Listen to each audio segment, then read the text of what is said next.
the man, the myth, the legend, Phil Spencer himself, the head of Xbox.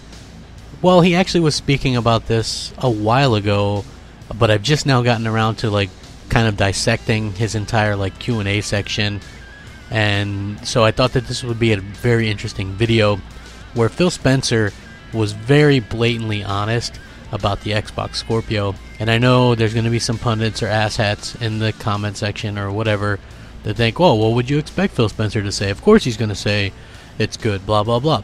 But Phil Spencer has flat out said that they've been surprised by the performance gains with Xbox Scorpio and that they're beyond their expectations, which I think is good. And no, I don't think that they would go, oh, well, they're below our expectations, burp, burp, burp, burp.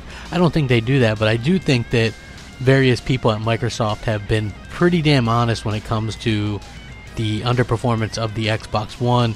Recently I did a video about that as well. So here's what Phil Spencer had to say, and I'm going to quote what he says here about the Xbox Scorpio. He says, I think that they're going to see Scorpio is the best version, seeing Scorpio is that the best version of the game that they've seen on a console, and that's a little bit of ego speaking.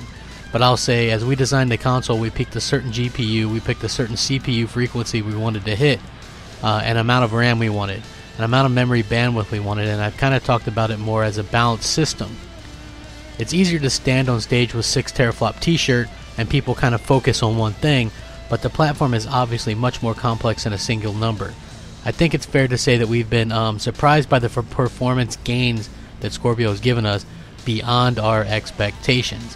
When we designed the hardware, the engines that we've been bringing through the porting over, etc., etc., one, they ported over fairly quickly as third parties have been coming in, and as our own first parties, the porting has been super fast. And this comes from so many of these games have PC equivalents that if you say, hey, can you set a 4K render target for your engine, you can just oftentimes just like, sure, I just changed this, INI settings here, boom, the engine knows how to do this. So basically he's talking about how easy it is to develop for it and how developers are, you know, just basically what I've been saying for months now. The Xbox Scorpio is going to get definitive versions of games, and the Xbox Scorpio is super easy to develop for. And Phil Spencer is extremely happy with where they're at. Even the stuff that we saw, like supposedly, I'm not sure if that Forza stuff was on the newer Scorpio stuff. I don't know. I'm not sure if that was like the old kits or whatever, but this is extremely encouraging, and I will definitely link this in the description so you guys can read this specific thing.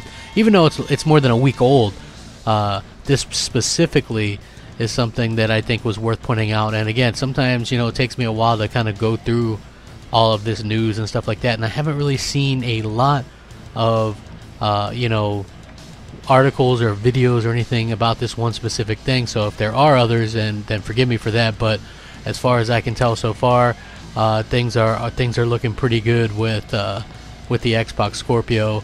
And as far as Phil Spencer's concerned, they're ahead of schedule, so I think that's pretty damn awesome. And it's exciting time, you know, like we're getting so close to E3, and obviously I'm gonna do predictions and stuff like that. I got the feelers out. I'm asking people, I'm like, hey, have you heard anything about what Microsoft might have surprise-wise? And I have heard a couple things. Some things they were just quiet on, some people that I know, and maybe that's a hint, maybe it's not. Maybe I look like an asshole for doing a video about it. I don't know what else to do. People think I'm damned if I'm do, or damned if I don't. You know what I mean? So I might as well do, and let the things work out in the end. But anyway, you guys seem to be enjoying the content. I enjoy making it for you. We're having a good time. Don't forget to catch M&C mornings tomorrow morning on Mooch's channel, 11 a.m. Eastern. And we're going to have a good time this week. I got a feeling we're going to get some good news. So keep it right here. Please hit that like and subscribe button if you enjoy the content. It helps out the channel tremendously, and it would mean a lot to me. As always, thanks for watching. Wreck 'em up. Crapgamer, out.